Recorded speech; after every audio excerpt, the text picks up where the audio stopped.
Haleluya, puji Tuhan. Kita bersama-sama datang kembali untuk kita sama-sama beribadah pada saat ini. Kami mengundang Bapak Ibu yang dimanapun saat ini berada, yang di rumah-rumah maupun di tengah perjalanan, mungkin di tengah perjalanan.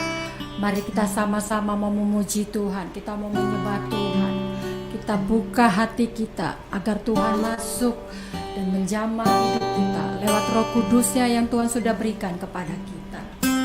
Tetapi semua orang yang menerimanya diberinya kuasa supaya menjadi anak-anak Allah, yaitu mereka yang percaya di dalam nama Tuhan Yesus Kristus. Amin. Mari kita berdoa. Segala puji dan syukur hanya bagimu, Bapa di dalam surga, di dalam nama Putramu Yesus Kristus. Dialah Raja di atas segala raja, Tuhan yang hidup, Tuhan yang benar, yang kami sembah, yang kami muliakan, yang kami tinggikan. Hanya Dialah yang memberikan kami kehidupan dan memberikan kami kehidupan yang kekal, keselamatan yang kekal. Terima kasih Bapa di dalam surga. Urapi kami semua Tuhan, yang di rumah-rumah, yang kami pun ada di tempat ini Tuhan. Engkau mengurapi kami semua. Kami rindu lawatan Tuhan, kami rindu jamahan Tuhan. Terpujilah nama Tuhan, dan kami percaya saat ini Tuhan, kami akan memperoleh berkat yang besar daripadamu. Terima kasih Bapa. Roh Kudus bekerja, Roh Kudus menjamah setiap kami. Kami buka hati kami hanya bagimu Tuhan. Terima kasih Bapa di dalam surga. Di dalam nama Tuhan Yesus Kristus, kami sudah mengucap syukur. Mari sama-sama kita katakan amin. Penuhilah kami Tuhan, penuhilah hidup kami. Kami berserah saat ini, karena kami tahu Tuhan, hanya Tuhan yang dapat memenuhi seluruh kehidupan kami.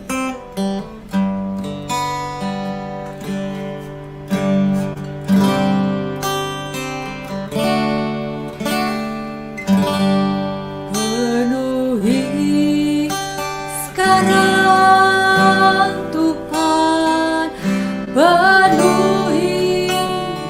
hidupku.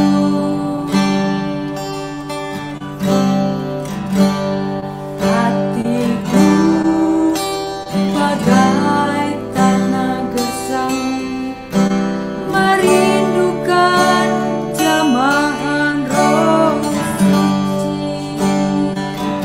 Hidup kami Tuhan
kita angkat pujian ini lebih sungguh-sungguh.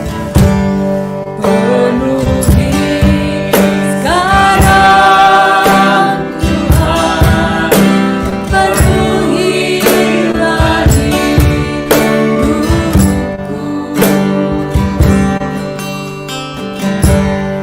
hatiku bagai tanah besar, merindukan jamaah Roh Suci.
ajaib Kau Tuhan. Lebih dari semua yang ada. Hikmat-Mu tiada terserangi. Kasih-Mu dalam tak terduga. Kau sungguh indah tiada tandanya. Mulia dan berkuasa. Kagum, oh Allah, akan Engkau. Kagum, Haleluya, Kau Allah yang layak dipuji. Ku kagum akan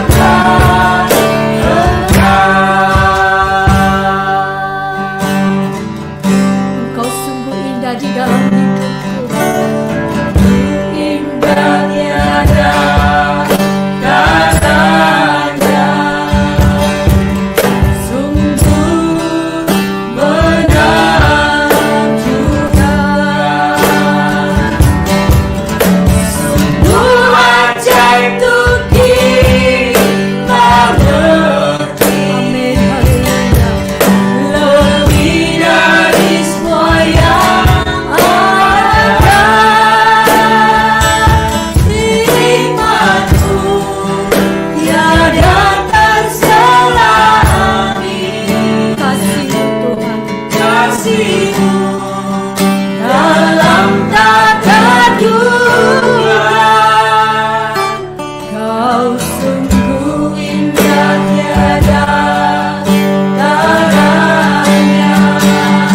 Mulia dan berkuasa.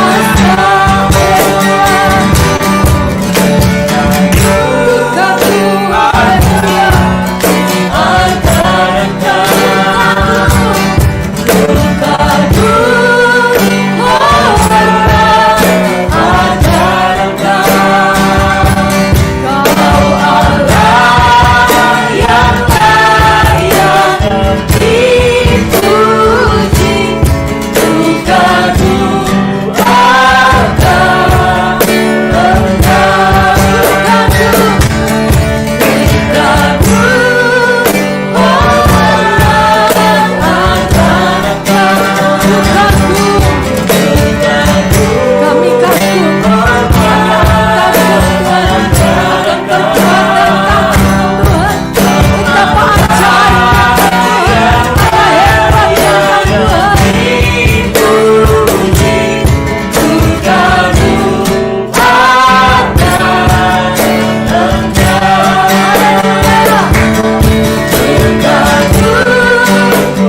segala raja, yang kita agungkan, yang kita tinggikan.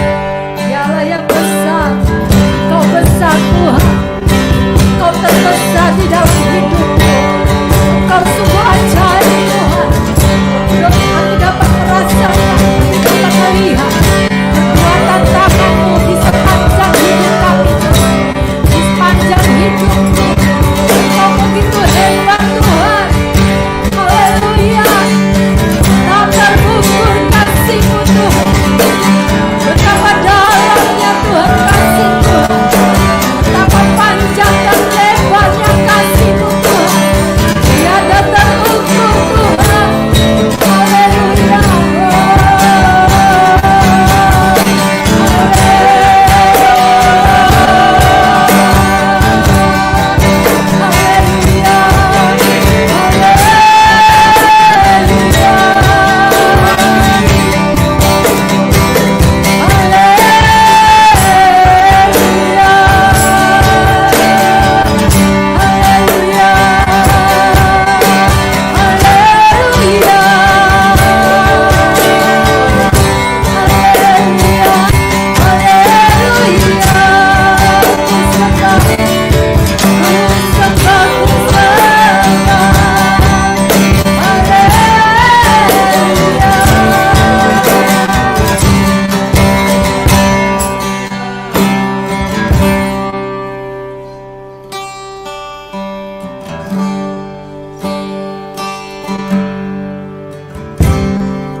Sebab Kau besar, perbuatan-Mu ajaib, tiada seperti Engkau, tiada seperti Engkau. Sebab Kau besar, perbuatan-Mu ajaib, tiada seperti Engkau.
Yeah.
Kami bersyukur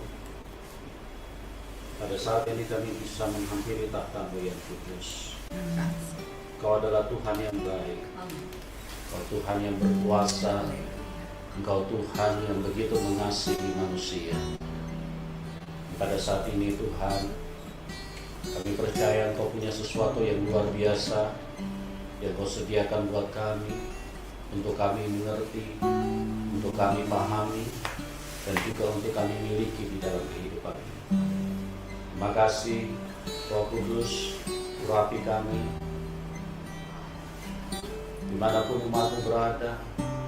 Roh Kudus jamah mereka, supaya mereka semuanya diubahkan sesuai dengan rencana Bapa di surga, di dalam kasih-Nya yang begitu besar, supaya semua manusia bisa diselamatkan. Terima kasih Bapa. Kami bersyukur dan kami siap diberkati Tuhan, di dalam nama, di atas segala nama, Tuhan Yesus Kristus, nama yang ajaib dan yang berkuasa. Semua kita yang percaya berkata, amin. Puji Tuhan, kita bersyukur saat ini kita bisa beribadah, walaupun secara online, tapi saya percaya bahwa nilai ibadah sesuai dengan firman yang ditulis di dalam Alkitab tidak ditentukan dari tempat, tetapi ditentukan dari hati kita saat kita menghampiri tahta Tuhan. Saat kita datang kepada Tuhan,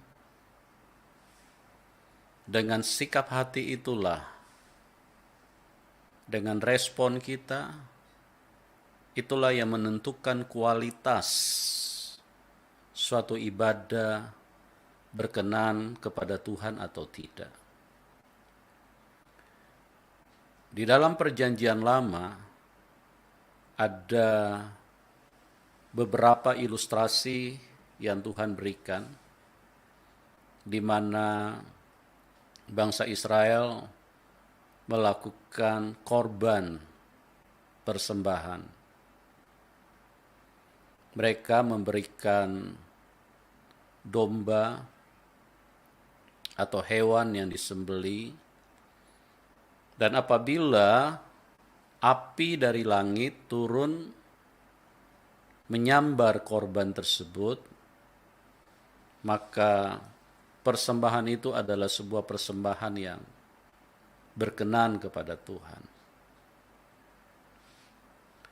Tetapi apabila api tidak turun dari langit, tidak turun dari surga untuk menyambar korban yang dipersembahkan, itu menunjukkan bahwa persembahan yang dilakukan atau yang diberikan oleh bangsa Israel adalah persembahan yang tidak berkenan kepada Tuhan.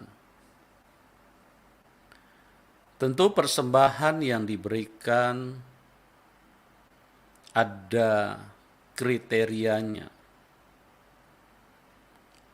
ada kelasnya, ada standarisasi, di mana standarisasinya bukan standar manusia, tentu harus standarnya Tuhan. Karena kalau standarnya manusia, maka persembahan orang-orang kaya yang memiliki uang yang banyak, pasti itu yang akan diterima oleh Tuhan.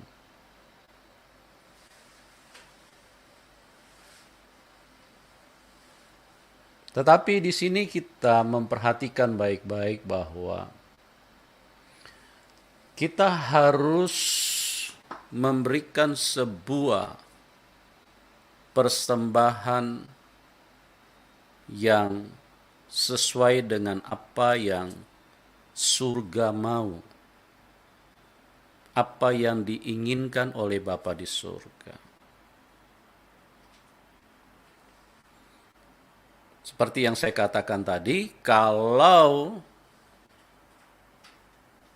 menurut standar manusia, maka yang dilihat adalah nominalnya. Nolnya. Berapa banyak nolnya.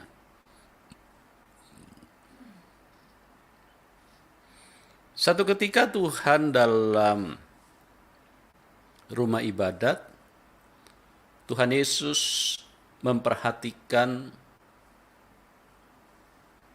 di mana ada begitu banyak orang datang untuk memberikan persembahan, memasukkan sejumlah nominal sesuai dengan yang mereka ingin bawa kepada Tuhan.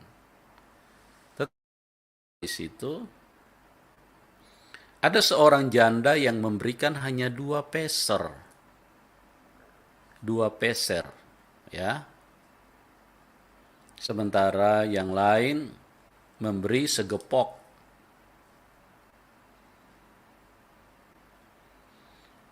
Yang menarik untuk kita perhatikan, Tuhan Yesus berkata,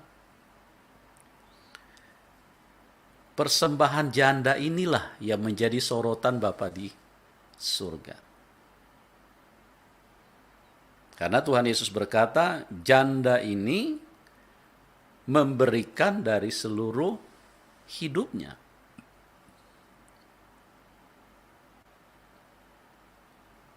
Tetapi yang lain memberikan dari kelebihannya, dari kelimpahannya. Itu sebabnya di dalam apapun yang kita lakukan buat Tuhan, sangat penting itu dilakukan dengan segenap hidup. Tuhan Yesus berkata, kasihilah Tuhan Allahmu dengan segenap hatimu, segenap jiwamu, dan segenap akal budimu, dan segenap kekuatanmu. Itulah hukum yang sempurna. Di dalam Roma 12 ditegaskan kembali, persembahkanlah tubuhmu sebagai persembahan yang hidup. Jadi Tuhan benar-benar menginginkan sebuah persembahan yang seutuhnya, hidup.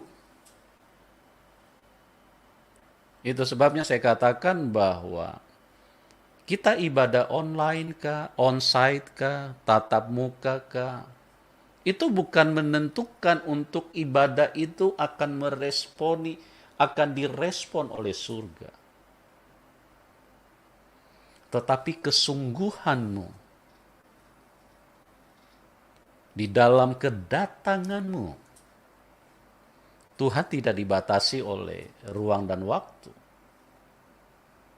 Apabila engkau benar-benar dengan segenap hati, dengan segenap kerinduan, engkau datang dan engkau ingin berjumpa dengan Tuhan. Engkau ingin mengasihi Tuhan.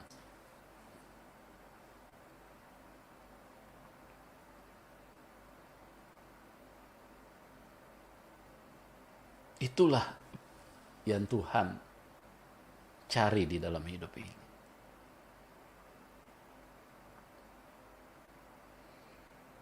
Dan kita akan meneruskan tentang pesan Tuhan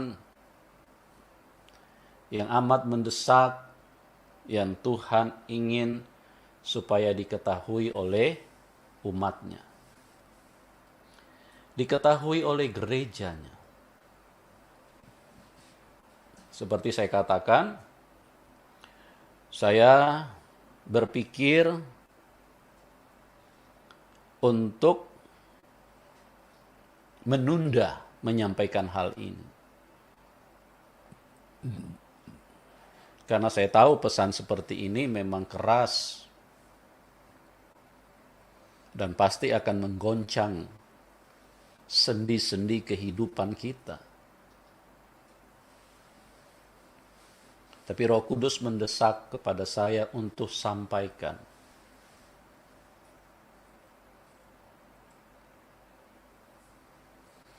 Saya mau beritahu kepada kita,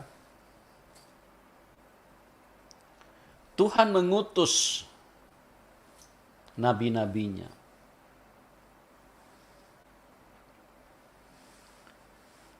Tuhan mengutus hamba-hambanya. Hakim-hakim di zaman perjanjian lama. Ada begitu banyak nabi-nabi Tuhan yang dibangkitkan.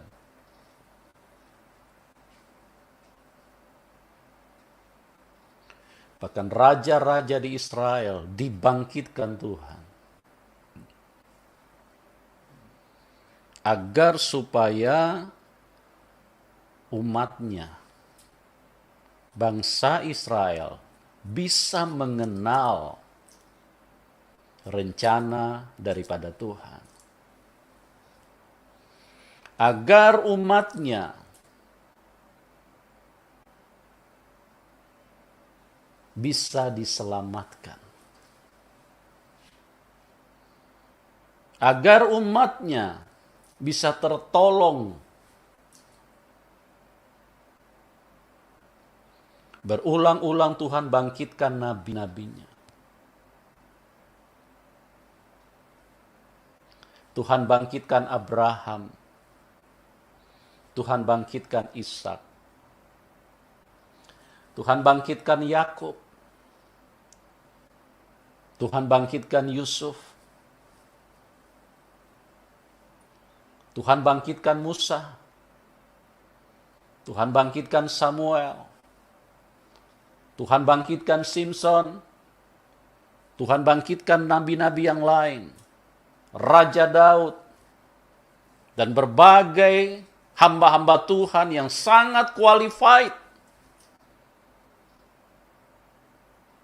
Yang sangat dahsyat. Yang sangat luar biasa. Melalui tongkat yang ada di tangan Musa, laut terbelah. Mereka bisa berjalan di tengah lautan. Dan laut yang begitu luar biasa.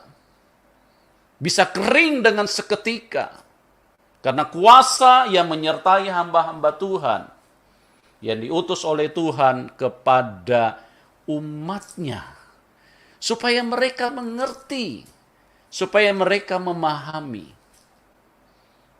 Dan yang paling penting supaya mereka diselamatkan.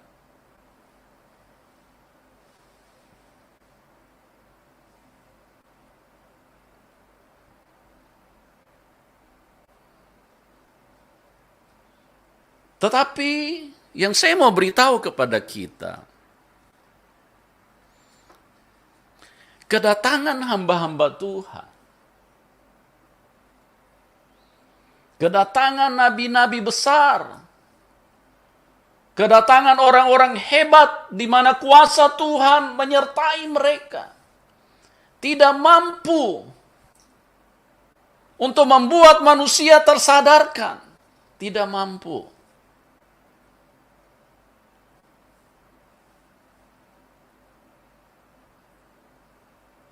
Tidak sanggup untuk membuat manusia bisa terselamatkan. Terselamatkan dari apa? Terselamatkan dari iblis. Terselamatkan dari kekuatan roh jahat. Hamba Tuhan silih berganti. Terus menerus.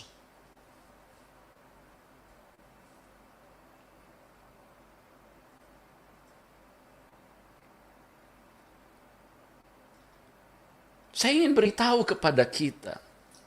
Gereja Tuhan, tolong perhatikan baik-baik.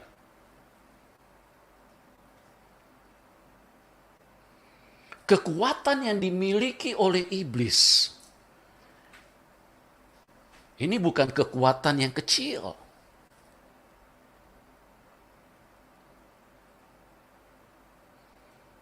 Kekuatan yang dimiliki oleh si jahat.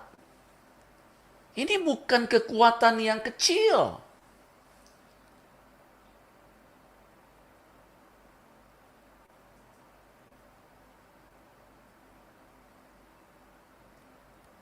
Dan semakin hari manusia semakin jahat. Semakin hari manusia semakin berbahaya.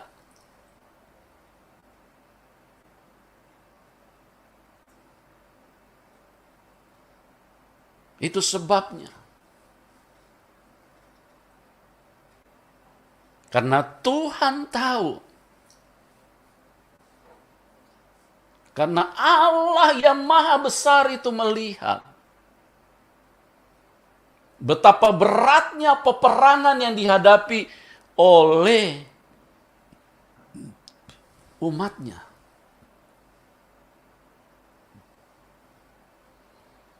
Betapa sukarnya, betapa hebatnya pertempuran yang terjadi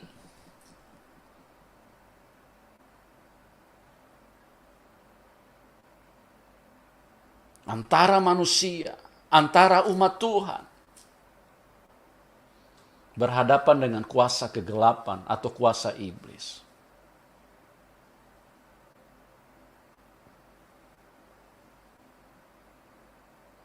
Sehingga Tuhan memutuskan harus turun ke dalam dunia.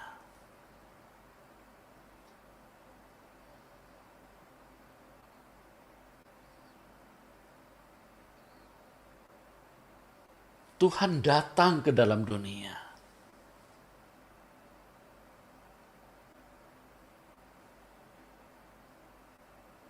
Dan kedatangan Tuhan di dalam dunia ini untuk melakukan perang.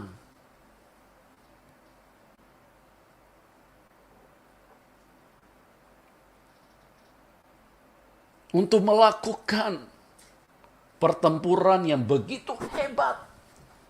Yang tidak bisa diatasi oleh manusia. Yang tidak mungkin bisa dimenangkan oleh manusia. Yang tidak mungkin bisa dimenangkan oleh kelas nabi.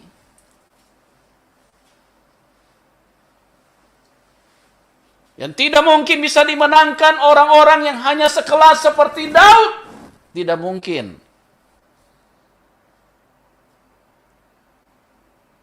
Tuhan mengambil keputusan.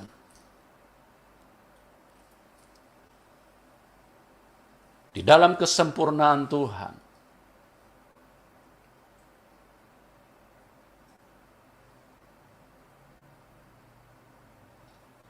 Dan semua sudah diperhitungkan dengan sempurna.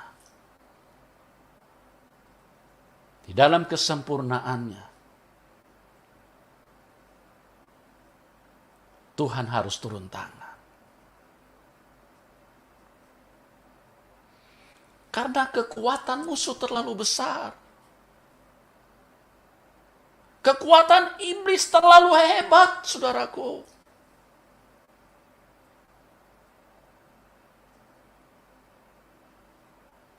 Anda jangan salah mengerti. Saya tidak sedang memuliakan iblis. Saya tidak sedang memuliakan iblis. Tapi saya sedang memberitakan kebenaran. Saya sangat mengasihi Anda semua. Dan Roh Kudus mendorong saya untuk berbicara supaya disampaikan dan gereja menjadi jelas. Gereja menjadi sadar bahwa pertempuran yang dialami, peperangan yang dialami ini tidak mudah. Tidak mudah. Gereja Tuhan tidak mudah.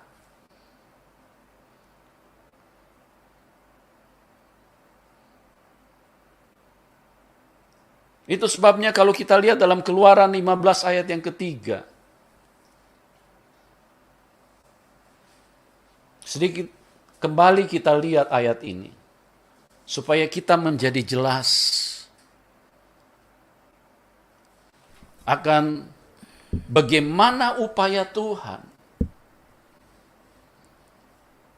bagaimana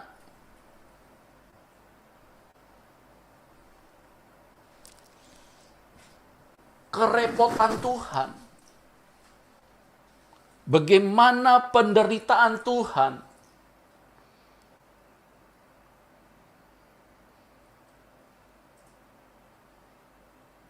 agar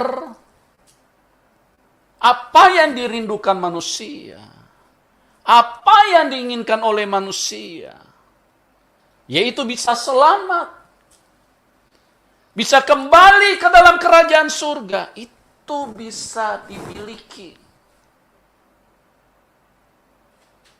Kita lihat, kita bacakan ayat ini. Keluaran 15. Demikian firman Tuhan. Tuhan itu pahlawan perang. Iya. Tuhan itulah namanya. Di sini kita tahu bersama-sama. Tuhan itu pahlawan perang. Tuhan itu pahlawan perang.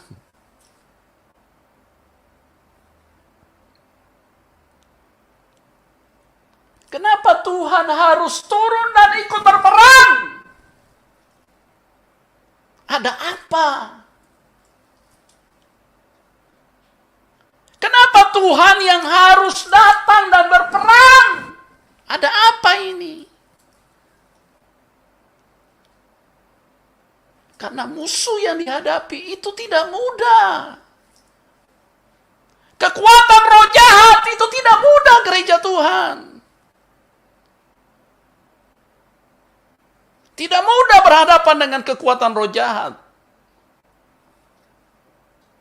Jangan Anda berpikir cuma nyanyi-nyanyi di lagu terus kemudian Anda dengan begitu mudah bisa mengalahkan iblis.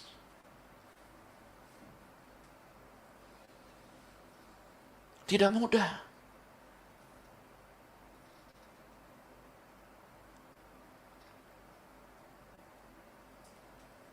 Kalau ini pekerjaan mudah,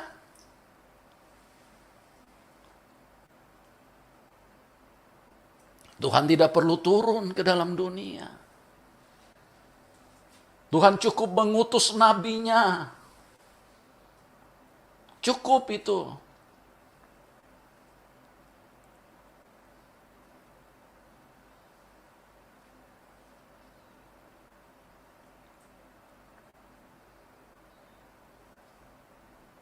Tuhan utus nabi yang sekelas Musa.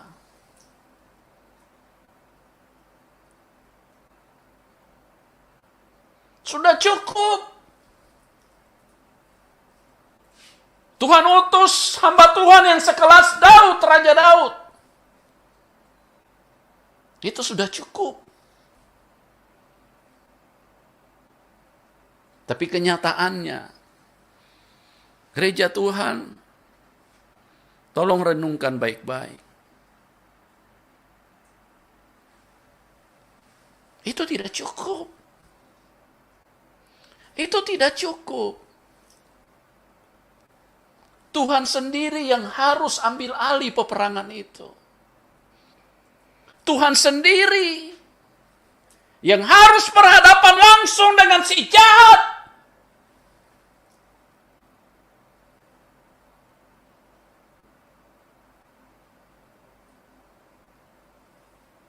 Untuk merebut kemenangan itu.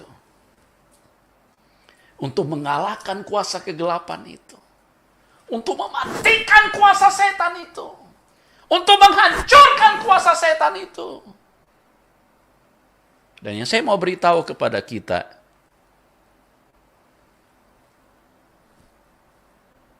agar kita bisa mengenal perjalanan hidup kita di hari-hari yang sangat singkat ini.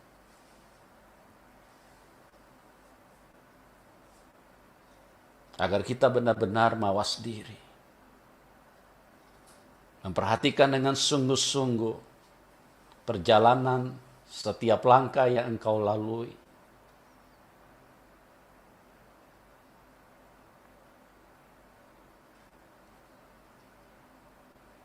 Setiap hari dengan takut dan gemetar,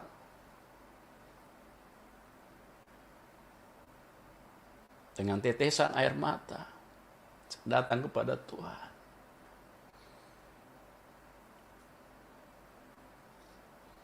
Saya katakan kepada Tuhan, Tuhan tolong. Jangan pernah lepaskan tangan-Mu. Jangan pernah jauh daripadaku. Ketakutan yang terbesar di dalam hidup saya adalah jika Tuhan jauh. Apabila Roh Kudus jauh. Dengarkan umat Tuhan, kita tidak mungkin selamat. Kita tidak mungkin selamat kalau kita jauh dari Tuhan. Tidak mungkin. Karena peperangan ini bukan peperangan yang ringan, bukan. No.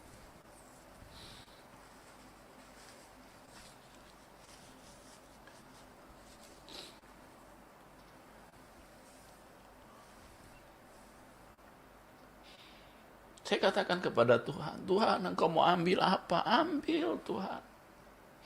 Ambil. Ambil semua apa yang Engkau mau ambil, ambil. Tapi tolong jangan pernah jauh. Jangan pernah jauh dari hidupku.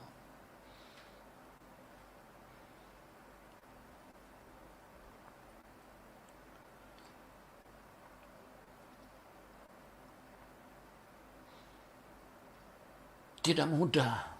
Dengarkan gereja Tuhan. Dengarkan. Saya tidak sedang menakut-nakuti Anda. Tidak. Tapi saya sedang sangat mengasihi siapapun kita. Saya ingin kita membuka mata rohani kita. Membuka mata roh kita. Untuk melihat secara jelas. Karena Tuhan berulang-ulang berkata kepada bangsa Israel. Mereka punya mata tapi tidak melihat. Mereka punya telinga tapi tidak mendengar. Peringatan yang Tuhan sampaikan kepada bangsa Israel tidak nyambung dengan mereka. Tidak nyambung.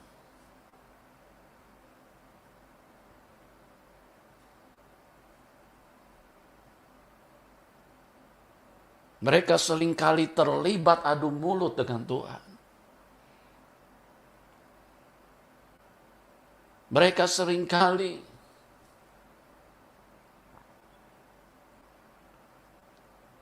menghina Tuhan. Karena bahasa Tuhan tidak pernah nyambung.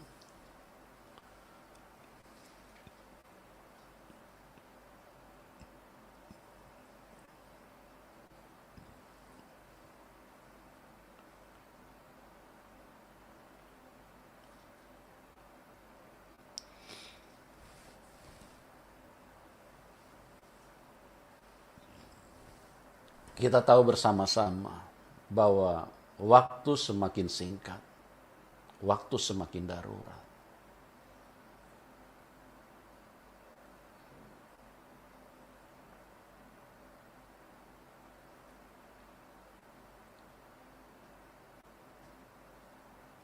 Dua ribu tahun yang lalu, 2021 tahun yang lalu, Tuhan Yesus turun ke dalam dunia.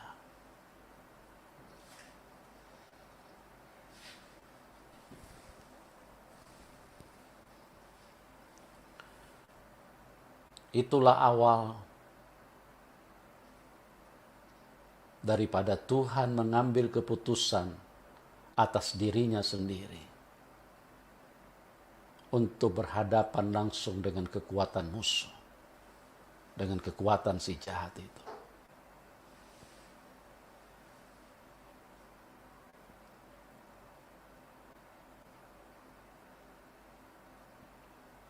Kerja yang paling berat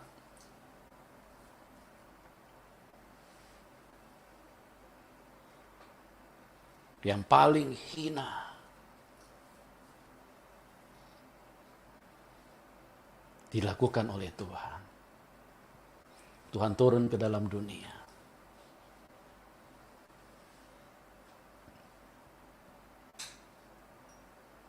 Dan kita perhatikan baik-baik.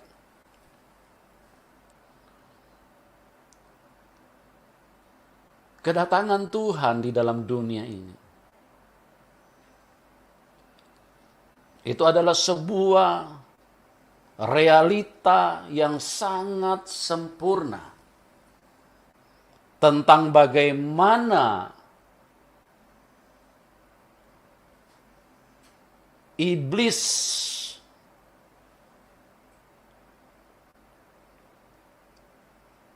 yang meresponi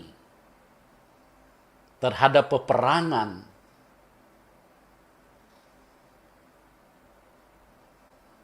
yang Tuhan lakukan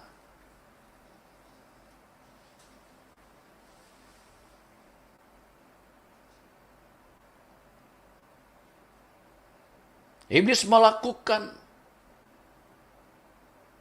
penyerangan yang begitu luar biasa.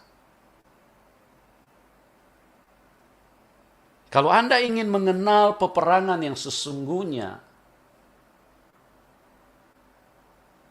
di dalam dunia roh, perhatikan waktu kedatangan Tuhan.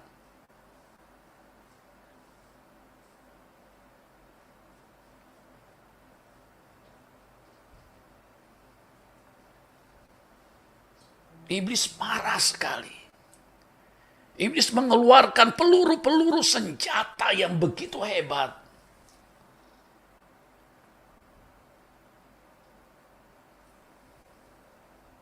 Untuk melawan kehidupan. Untuk melawan kebenaran.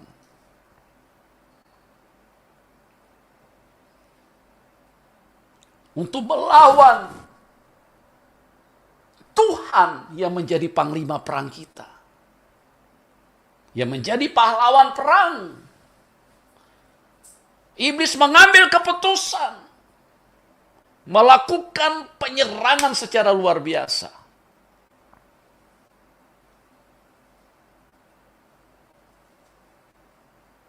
Kita tahu bersama-sama bahwa Tuhan Yesus lahir di kandang domba. Di kandang binatang. Kenapa?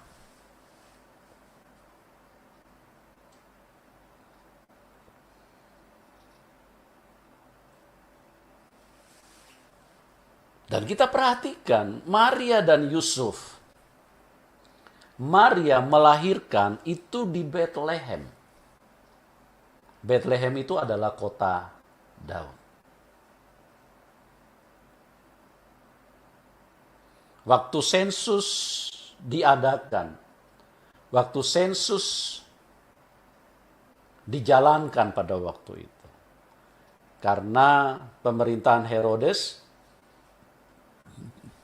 memerintahkan supaya semua orang didata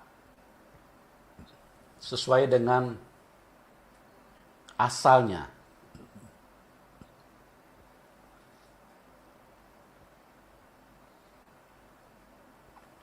Maria dan Yusuf harus kembali ke Bethlehem. Maria dan Yusuf tidak datang ke Jakarta. Karena memang asal mereka bukan dari Jakarta. Mereka kembali ke Bethlehem. Ke kota Daud. Di mana kalau kita perhatikan Maria dan Yusuf ini dari keturunan Daud.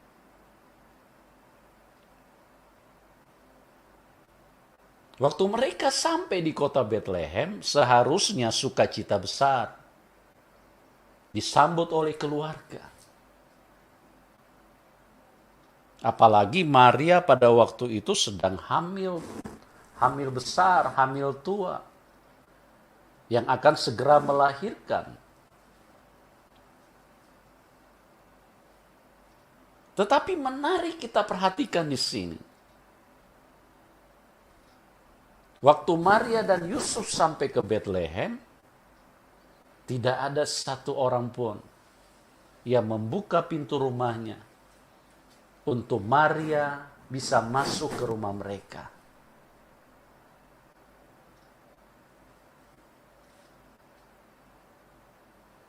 Akhirnya Tuhan Yesus harus dilahirkan di kandang domba, di kandang binatang.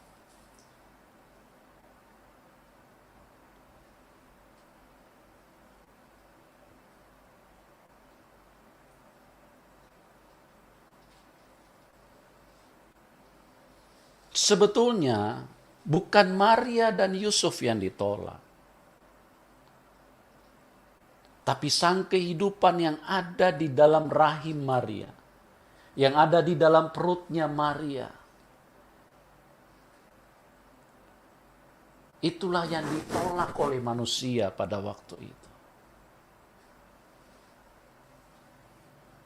Itulah yang tidak diinginkan oleh manusia.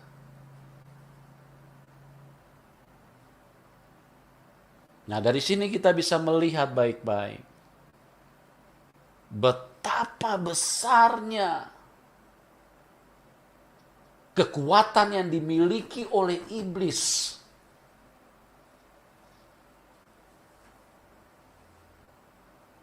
Sehingga bangsa Israel pada waktu itu, mereka adalah bangsa yang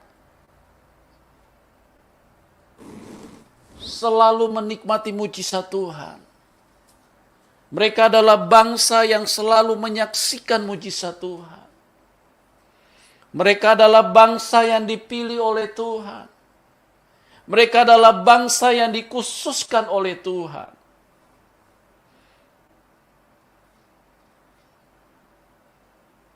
Di padang gurun selama 40 tahun, catatan fakta sejarah menyatakan bahwa Tuhan memberi makan dari surga selama 40 tahun. Mujizat setiap hari terus terjadi di dalam hidup mereka. Tapi ini tidak mampu membuat bangsa Israel tercelik matanya, tersadarkan di dalam hidup mereka. Tidak mampu.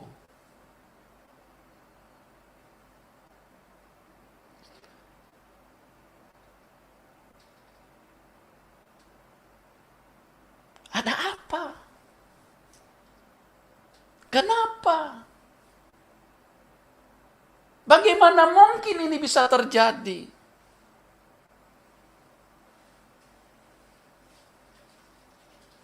Saya ingin beritahu kepada kita. Kekuatan yang dimiliki oleh iblis untuk membodohi manusia itu sangat besar, gereja Tuhan. Sangat besar. Kekuatan yang dimiliki oleh roh jahat untuk menipu manusia itu sangat besar.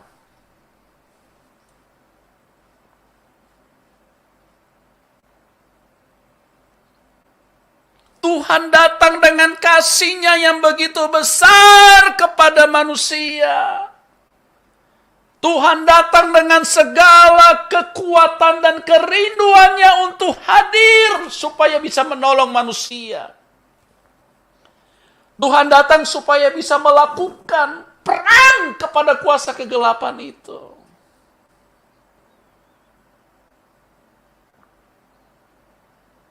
Tapi kemampuan iblis di dalam membodohi dan meracuni manusia, sehingga mereka semua menolak Tuhan pada waktu itu. Semua orang yang ada di Betlehem pada waktu itu menutup pintu dan berkata, maaf, di rumah kami tidak ada tempat. Sungguh begitu memilukan. Karena Tuhan yang menciptakan dunia.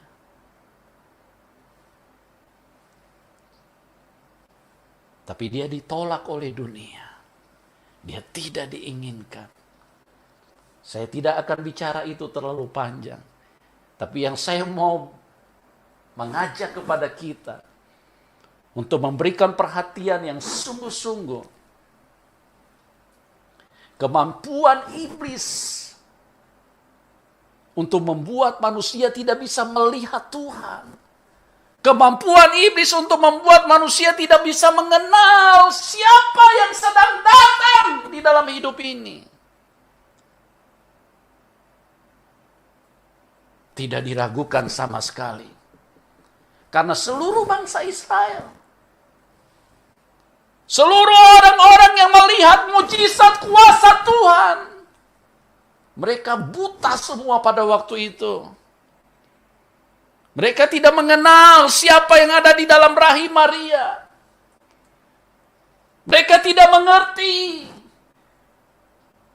bagaimana Tuhan yang turun untuk menyelamatkan hidup manusia.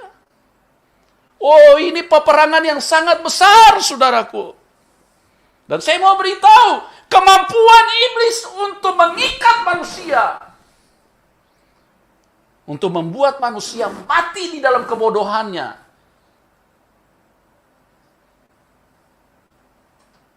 Saya tidak punya kata yang terlalu cukup baik untuk melukiskan itu. Saya hanya bisa berikan gambaran. Silakan setiap kita menganalisanya dengan baik.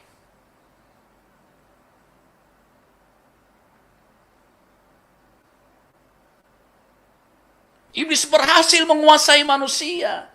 Iblis berhasil menutup pandangan manusia. Iblis berhasil membadahi manusia. Sehingga semua rame-rame menutup pintu terhadap kehadiran Tuhan. Tuhan harus lahir di kandang binatang. Tuhan harus menjadi seperti seekor binatang. Hanya karena kemampuan iblis yang selama ini tidak dikenali oleh manusia. Tidak dikenali oleh umat Tuhan. Tidak dikenali oleh gereja Tuhan.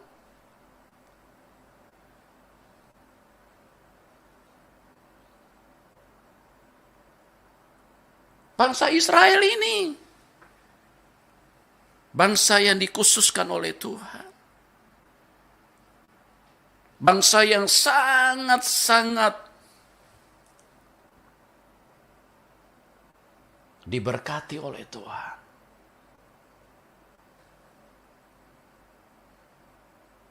Jangan bilang lagi bangsa lain yang tidak pernah Tuhan menyatakan kuasanya.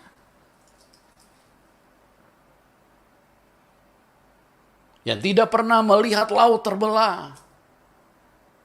Yang tidak pernah merasakan mana dari surga.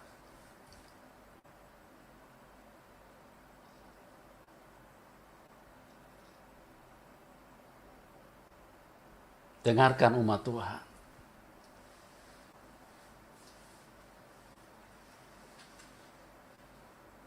Ada ayat di dalam 1 Petrus 5, ayat 8 dan 9. Coba kita perhatikan ayat ini. 1 Petrus 5, ayat 8 dan 9. Ya, dibacakan. Demikian firman Tuhan, sadarlah dan berjaga-jagalah. Lawanmu si iblis berjalan keliling sama seperti singa yang mengaum-ngaum dan mencari orang yang dapat ditelannya. Ya. Lawanlah dia dengan iman yang teguh, sebab kamu tahu bahwa semua saudaramu di seluruh dunia menanggung penderitaan yang sama. Ya. Firman Tuhan lewat suratan Petrus berkata kepada kita umat Tuhan, sadarlah dan berjaga-jagalah. Ayat 8. Lawanmu si iblis berjalan keliling sama seperti singa yang mengaum-ngaum dan mencari orang yang dapat ditelannya. seperti singa yang mengaum.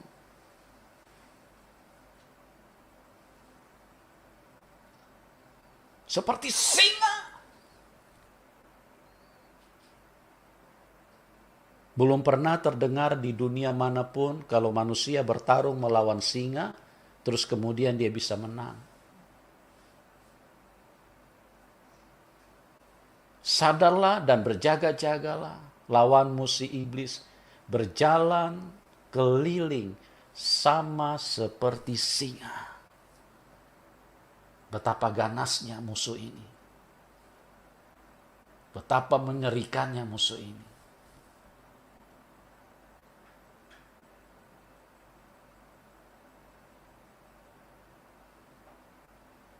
Betapa mengerikannya.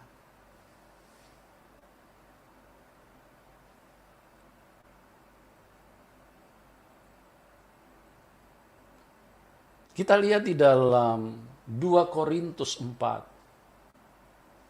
2 Korintus 4 ayat 8 sampai dengan 11. Dalam segala hal kami ditindas, namun tidak terjepit. Ya, kita lihat baik-baik. Saya ingin supaya kita memahami bahwa setiap orang yang sungguh-sungguh hidupnya bersama dengan Tuhan, itu tidak mudah. Karena apa? Paulus sendiri berkata, dalam segala hal kami ditindas. Kami ditindas. Apa yang dilakukan Paulus? Paulus sedang memberitakan kehidupan buat banyak orang. Sebelum Paulus bertobat, dia ada di dalam kelompok di mana setan menguasai hidupnya. Dia yang menindas, dia yang menganiaya, dia yang membunuh umat Tuhan. Tapi begitu dia menjadi pengikut Tuhan, begitu dia masuk di dalam keselamatan yang sempurna, kita perhatikan baik-baik. Dalam segala hal kami ditindas, namun tidak terjepit. Kami habis akal, namun tidak putus asa. Kami habis akal, namun tidak putus asa. Kami sering ditindas. Dengar baik-baik gereja Tuhan. Pada saat kita sungguh-sungguh maju di dalam Tuhan, pada saat kita semakin dalam berjalan di dalam Tuhan, situasi seperti ini itu akan terjadi di dalam hidup kita.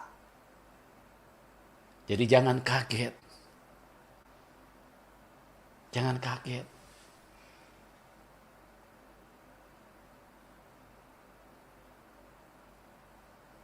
Dalam segala hal kami ditindas. Iblis marah sekali. Iblis marah sekali. Iblis benar-benar geram terhadap keselamatan yang disediakan oleh Tuhan. Iblis sangat membenci itu. Iblis sangat tidak suka dengan kehidupan. Karena iblis memang suka membunuh. Yohanes 8 ayat 44. Iblis adalah pembunuh manusia sejak semula. Dan manusia begitu dikasihi Tuhan.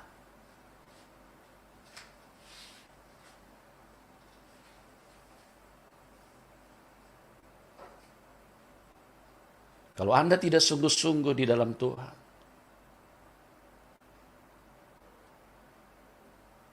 saya ingin katakan kepada kita, Anda tidak mungkin bisa selamat. Kami ditindas.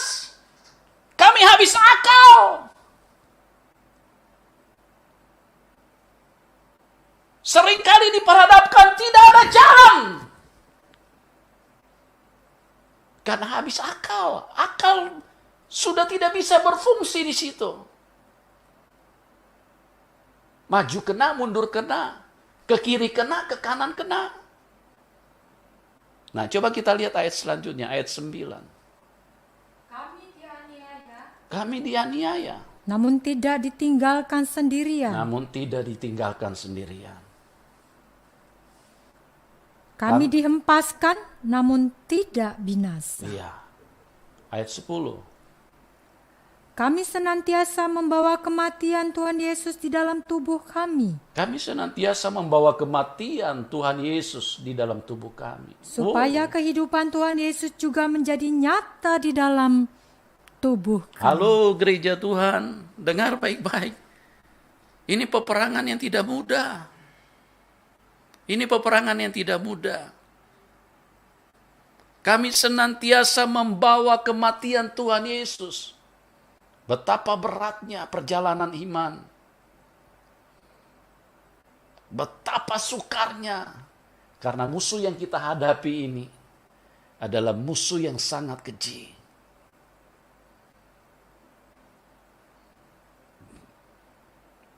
Kami senantiasa membawa kematian Tuhan Yesus di dalam tubuh kami. Tuhan Yesus ditolak. Mau lahir saja sudah tidak diinginkan. Tuhan Yesus mau berada di antara manusia. Iblis tidak mau itu. Iblis marah. Iblis terus berperang supaya Tuhan jangan sampai hadir di dalam hidup manusia. Itu sebabnya jangan kaget kalau engkau yang dari iman yang berbeda, tiba-tiba engkau percaya kepada Tuhan Yesus dan engkau dikejar dan mau dibunuh karena ada orang yang tidak menerima itu. Karena apa? Karena iblis sangat tidak suka dengan kehidupan. Meninggalkan iblis itu adalah sesuatu yang sangat berat. Berperang melawan iblis itu adalah sesuatu yang sangat tidak mudah.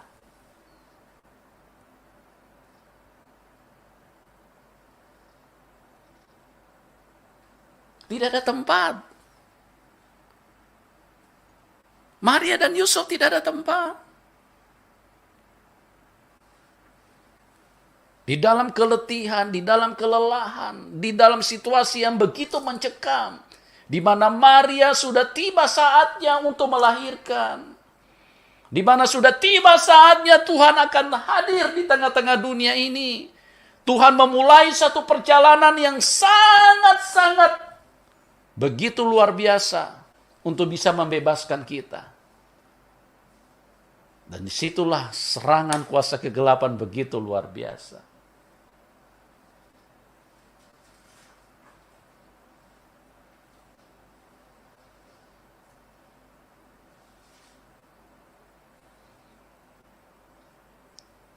Dan apa yang terjadi, saudaraku? Tuhan yang menciptakan manusia, Tuhan yang menciptakan semesta alam, Tuhan yang menciptakan segala-galanya, Tuhan harus lahir di kandang binatang. Begitu rendahnya, begitu hinanya Tuhan.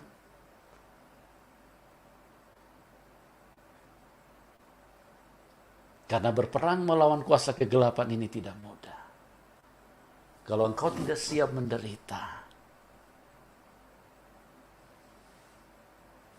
berarti engkau tidak siap masuk di dalam peperangan. Kalau engkau orang yang sedikit-sedikit tersinggung,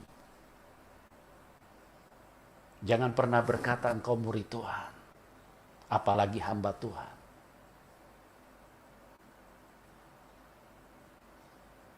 Karena berhadapan dengan kuasa kegelapan ini sangat tidak mudah. Efesus mengatakan, kita berperang bukan melawan darah dan daging, tapi melawan roh-roh jahat di udara. Seringkali banyak umat Tuhan saya perhatikan terjebak. Mereka merasa bahwa musuh yang mereka hadapi adalah sesama manusia. Bukan. Bukan sesama manusia. Tapi ada roh jahat yang begitu luar biasa. Kekuatannya begitu hebat di dalam hidup ini. Kalau Tuhan tidak turun ke dalam dunia, kalau Tuhan tidak mengambil peperangan ini, maka keselamatan tidak mungkin bisa ada di dalam hidup manusia. Kalau Tuhan tidak mengambil alih itu semua, maka Anda dan saya tidak mungkin bisa selamat. Dan ingat baik-baik, Tuhan sudah mengerjakan keselamatan itu. Tuhan sudah menjadi pahlawan perang. Tuhan sudah memenangkan peperangan itu. Dan Tuhan adalah pahlawan. Ingat baik-baik gereja Tuhan. Kita masih ada di tengah-tengah dunia ini. Lakukanlah peperangan itu. Karena peperangan yang kita hadapi, perjuangan kita bukan melawan darah dan daging, melawan roh-roh jahat di udara. Melawan kuasa yang sangat mengerikan.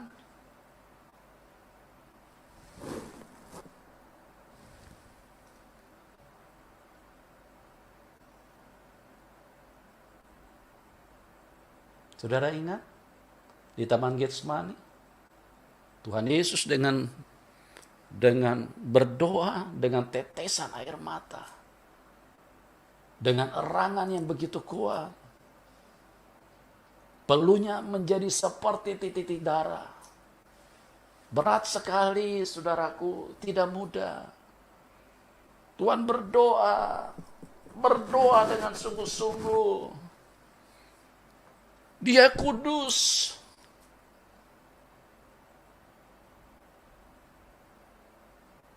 Dia berdoa dengan ratap tangis yang begitu memilukan pada saat itu. Karena peperangan yang dihadapi tidak mudah. Tidak mudah gereja Tuhan. Tidak mudah. Dari malam sampai pagi. Kalau Tuhan tidak berdoa dengan sungguh-sungguh, Tuhan tidak bergumul dengan sungguh-sungguh, maka tidak ada keselamatan di dalam hidup ini. Keselamatan sudah diberikan kepada kita. Tapi kalau engkau tidak berjalan sungguh-sungguh bersama dengan Tuhan, engkau tidak mungkin bisa sampai ke sana. Tidak mungkin. Karena Tuhan Yesus berkata, Akulah jalan kebenaran dan hidup. Tidak ada seorang pun yang bisa sampai kepada Bapa kecuali melalui aku. Ini bukan hanya persoalan agama. Kalau bukan Kristen berarti tidak sampai ke jalan situ. Bukan. Sekalipun Anda Kristen, sekalipun Anda pendeta,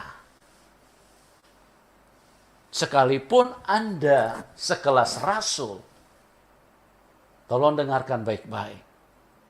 Anda tidak mungkin bisa sampai ke sana kalau tidak melalui Tuhan Yesus.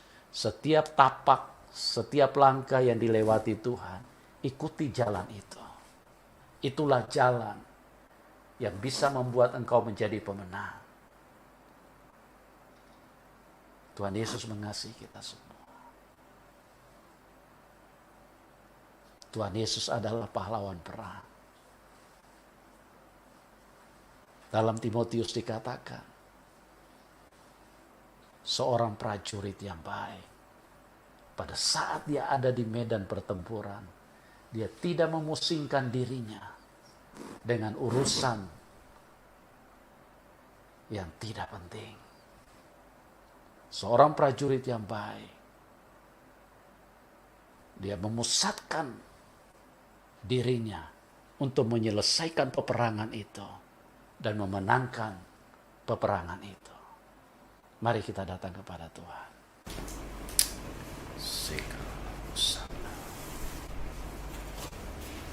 Terima kasih Tuhan Yesus. Kau sungguh baik. Bapa, firman-Mu kami sudah dengar. Kami tahu bahwa perjalanan hidup ini tidak mudah. Dan musuh yang kami hadapi tidak mudah. Musuh yang kami hadapi tidak mudah. Betapa beratnya. Roh Kudus kami datang kepada-Mu. Urapi kami semua. Jamah kami semua Tuhan. ubahkan kami.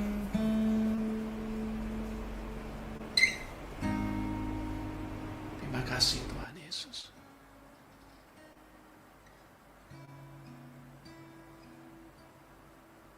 Kenakanlah seluruh perlengkapan senjata Allah, supaya kamu dapat bertahan melawan semua tipu daya iblis.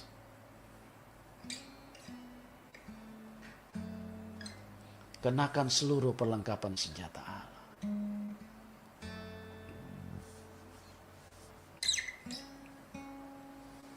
Terima kasih Tuhan Yesus.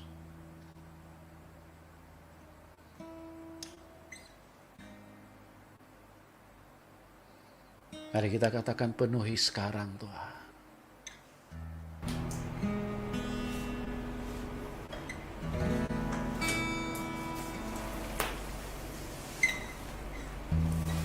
Penuhi sekarang Tuhan, penuhilah hidupku.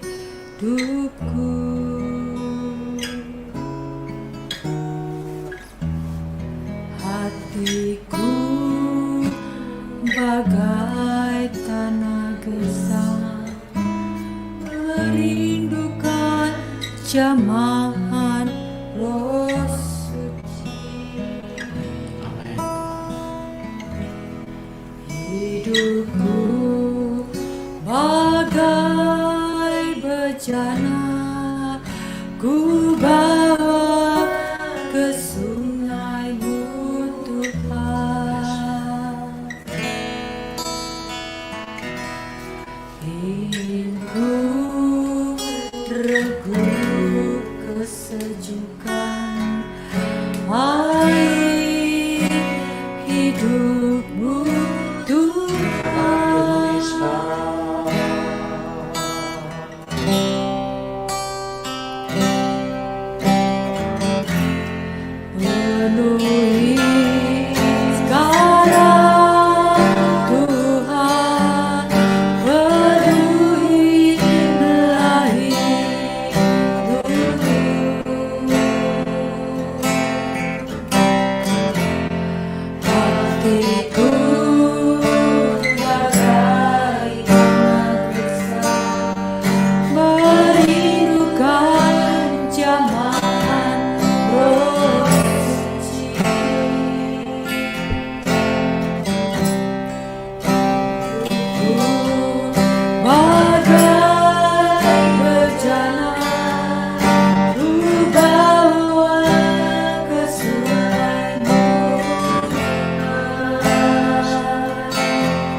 Selama-lama Tuhan Yesus berdoa. Karena pertempuran melawan kuasa kegelapan bukanlah pekerjaan yang mudah. Teladan dan contoh yang diberikan oleh Tuhan itu adalah sebuah realita hidup yang harus dipahami siapapun kita. Betapa hebat Tuhan di dalam kuasa kebesarannya, dan dia harus mengambil alih pertempuran itu. Karena sekali lagi pertempuran itu tidak mudah. Kalau Tuhan Yesus bergumul semalam-malam, karena peperangan ini semakin hari semakin naik, semakin hari semakin berat, bukan semakin hari semakin kecil, bukan juga berganti-ganti seperti kapal selam, sebentar berat, sebentar ringan. Semakin hari, karena setan tahu bahwa waktunya sudah sangat singkat. Di puncak daripada pertempuran untuk memenangkan peperangan itu, Tuhan Yesus berdoa dengan ratapan tangis. Semalam-malaman dia berdoa.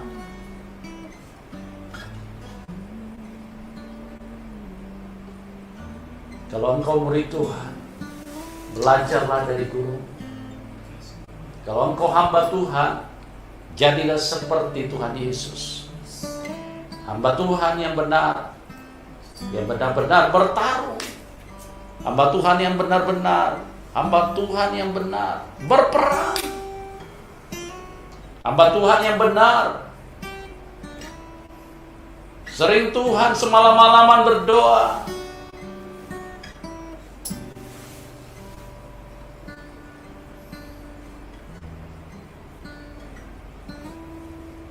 Mari gereja Tuhan bangkit dan jadilah pemenang. Pemenang tidak bisa diberikan oleh pendeta. Pendeta punya hidup juga sangat terancam. Pemenang tidak bisa diberikan oleh para rasul. Pemenang, engkau bisa jadi pemenang kalau engkau mengerjakan keselamatanmu. Tapi kalau engkau tidak kerjakan keselamatanmu, engkau tidak mungkin jadi pemenang. Engkau tidak mungkin bisa jadi pemenang. Pemenang hanya ada di dalam Alkitab, tidak ada di dalam hidupmu. Paulus berkata, kami habis akal, kami ditindas, kami terjepit, seringkali kami ada di dalam bahaya maut. Begitu sulitnya berhadapan dengan kuasa kegelapan ini.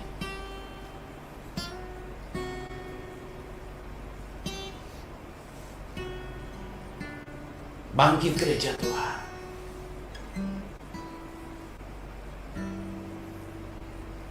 Terima kasih Bapa. Terima kasih Tuhan Yesus. Sekali lagi kita katakan, penuhi aku sekarang.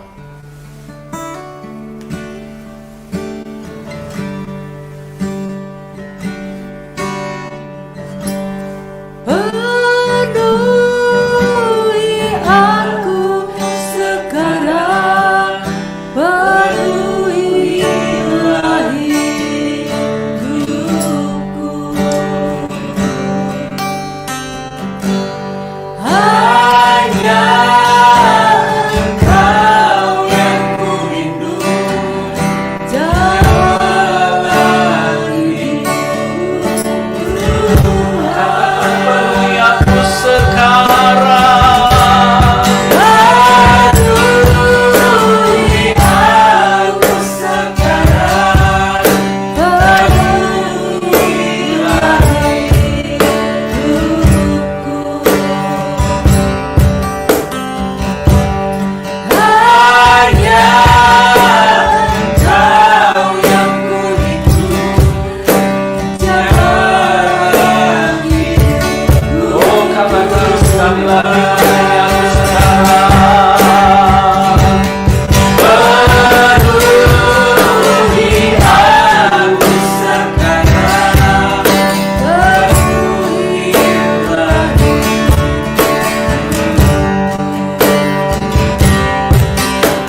Jamah kami semua.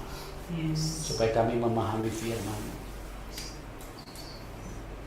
Karena peperangan ini Tuhan, peperangan yang terberat, peperangan yang sangat-sangat berat, yang harus kami lewati untuk menjadi pemenang.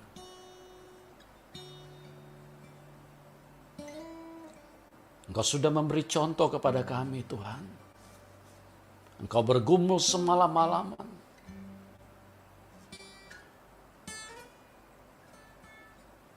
Firman-Mu berkata, rumahku adalah rumah doa. Dan kami tahu situasi saat ini jauh lebih berbahaya daripada 2000 tahun yang lalu. Karena waktunya sudah sangat singkat. Tolong kami Roh Kudus. Tolong kami. Jamah kami semua. Terima kasih Tuhan Yesus. Terima kasih.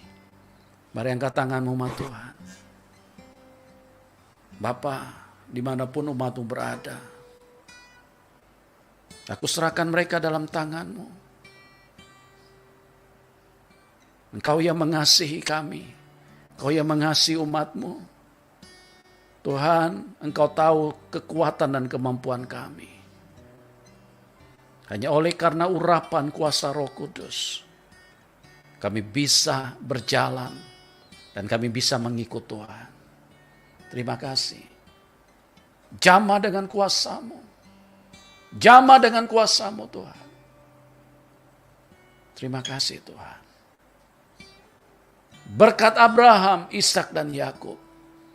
Berkat kehidupan yang ada di dalam Tuhan Yesus Kristus. Tercurah di dalam setiap kita dengan berlimpah-limpah. Sampai kepada kekekalan. Memerintah bersama dengan Tuhan Yesus. Terima dengan iman. Di dalam nama Tuhan Yesus Kristus, semua kita yang percaya berkata, amin. Tuhan Yesus mengasihi kita semua. Tuhan Yesus memberkati kita semua. Salam kemenangan buat kita semua. Amin.